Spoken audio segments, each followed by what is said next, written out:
প্রধান উপদেষ্টা ইউনূস সাহেবের হাতে আমাদের দেশ নিরাপদ। বহির্বিশ্বের দরবারে আমাদের দেশ মাথা উঁচু করে দাঁড়াবে। সারা বিশ্বে আমাদের বাংলাদেশ নামে একটা দেশ চিনবে। আমরা তো ৫ বারের চ্যাম্পিয়ন দেশ দুর্নীতির জন্য। আজকে তো আমরা দুর্নীতি বা খাতার থেকে নাম কাইটা আমাদের দেশ স্বাবলম্বী অর্থনৈতিকভাবে স্বাবলম্বীর দিকে এগিয়ে যাচ্ছে। আমরা তো চোরের দেশে বাস করছিলাম। এখন তো আমরা ভালো মানুষের দেশে পরিণত হইছি। তাইলে আমাদের এত মাথা ব্যথা কেন? যারাই ক্ষমতা ছিল অতীতে তারা তো দুর্নীতির জন্য এই দেশকে চ্যাম্পিয়ন করছে। এখন দুর্নীতিমুক্ত হচ্ছে। আলহামদুলিল্লাহ। কার স্বার্থ? কিসের স্বার্থ? জনগণের স্বার্থ চাইলে নির্বাচনের মতো দরকার নেই। একটি কথা আমার কাছে আসছে ৳২০ নোট। এই যে ৳২০ নোট আমাদের দেশে নতুন টাকা ছাপানো হয়েছে। আলহামদুলিল্লাহ বঙ্গবন্ধুর ছবি ছড়াইছে। সব জায়গাতেই সরে যাওয়া দরকার। কারণ এখানে কোনো ব্যক্তির ছবিরও দরকার নাই, কোনো মসজিদ মন্দিরের ছবির দরকার নাই। সিনারি হবে, সিনারি থাকবে। এই মন্দিরের ছবি যারা এই ষড়যন্ত্র করে এখানে ঢুকেছে। আমার মনে হয় যতটুকুই সম্ভব ভারতের একটা চক্রান্ত। যে গভর্নরই কাজ করছে এই গভর্নরের অপসারণ চাই। এই গভর্নর বাংলাদেশের মাটিতে তার স্থান হবে না। স্বৈরাচারের দোসর সে চাচ্ছে ডক্টর ইউনূসকে বিতর্কিত করার ফলে। এ আমার প্রধান উপদেষ্টার নলেজের বাইরে ছিল এটা। যত কোটি টাকা ডোনেশন দেওয়ার দরকার দেব, আমরা দরকারে মাথা থেকে যাবে। এই ৳২০ নোট থেকে মন্দির সরাতে হবে।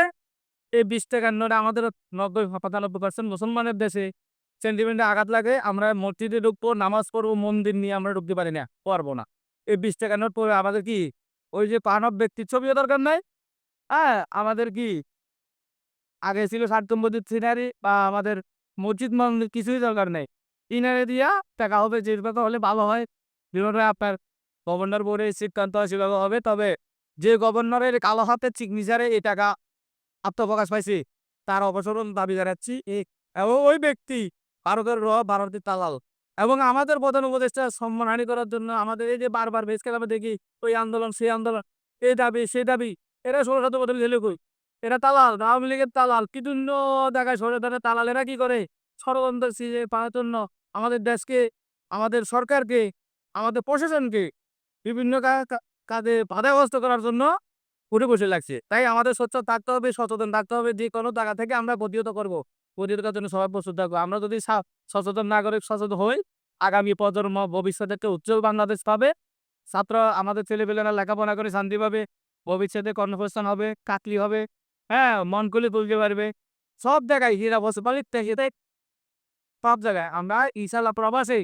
আমার প্রবাসী ভাইরা এখন কি উঁচু গলায় কাজ করতেছে। ও আমাকে আদের এমিরেটস পাঠাতে দেরে মানে যুক্তরা। তারা স্বাবলম্বী সব জায়গায় তারা সফলতার সাথে কাজ করে যাচ্ছে।